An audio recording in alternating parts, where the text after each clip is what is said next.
আসসালামু আলাইকুম। আমাদের যে নতুন কাজটি এটা হচ্ছে সিলেট আম্বরখানা জালালাবাদে আমাদের এই কাজটি। তো এটা আমরা আজকে লেআউটের কাজ সম্পূর্ণ করলাম।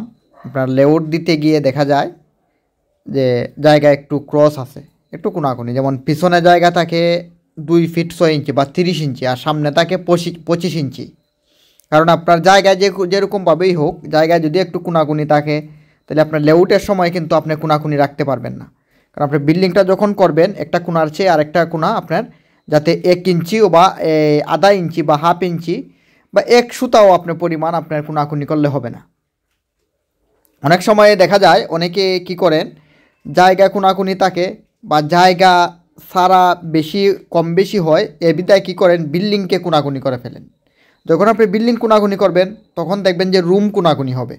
রুম যখন আপনি কোনাকুনি হবে, যখন আপনি টাইলস করবেন রুমের ভেতর বা কোনো আসবাবপত্র ভিতরে রাখবেন, তখন কিন্তু আপনার রুমের ভিতরটা দেখতে বিশ্রী দেখা যাবে।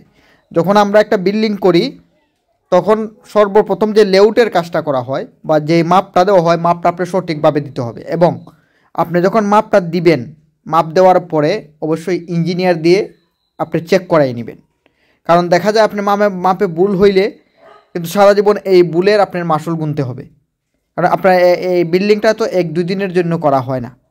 তো সেই ক্ষেত্রে আমরা যখন একটা মাপ দেই, মাপ দেওয়ার পরে নির্দিষ্ট যখন সুতা টানায় সব লেআউট দেই, তখন লেআউট দিয়ে আমাদের যেই সাইটের ইঞ্জিনিয়ার থাকেন ওনাকে এনে দেখাইয়ে তারপর আপনার মাপঝোঁক আমরা অ্যাকুরেট করি, তারপর আপনার কাজটা শুরু করি।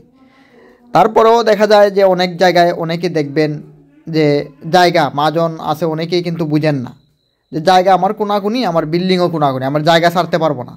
তো আমরা এখানে যে জায়গাটা ছাড়ছি, যতটুকু ছাড়ার, যেমন 30 ইঞ্চি ছাড়ছি সাইটে, 30 ইঞ্চি ছাড়ার পরে দেখা যায় আমাদের সেন্টার টু সেন্টার আমরা জায়গা থাকবে 2 ফিট। অনেকেই বলেন যে ভাই কতটুকু জায়গা সাইডা করতে হবে, যে এখানে আপনার যদি জায়গা থাকে আর জায়গা যদি একটু সাইডা করেন তাহলে কিন্তু ভালো। নিচতলা অন্তপক্ষে আপনার 2 ফিট ক্লিয়ার থাকতে হবে। উপরে গিয়ে হয়তো একটু কম থাকলেও হয়, কিন্তু নিচে 2 ফিট পর্যন্ত ক্লিয়ার থাকতে হবে। এখন আমাদের যে কাজ চলমান, আমাদের থাকার জন্য একটা সেট করে দিয়েছেন যেটা মাজন সাহেব। আর আমরা যে এখানে কাজ করি অনেকেই বলেন যে আমাদের কি লাগবে। আমাদের হইলো যে আমার থাকার জায়গা করতে হবে, কারেন্ট এবং পানির ব্যবস্থা করে দিতে হবে, তারপর আমাদের কাজটা শুরু করি। তো এখানে সম্পূর্ণ আলহামদুলিল্লাহ সব কিছু ঠিক আছে। তো আমাদের কাজও ইনশাল্লাহ কলাম বাঁধার কাজও মোটামুটি শেষ, এবং বেস কলাম এগুলা বাঁধাই করা হচ্ছে।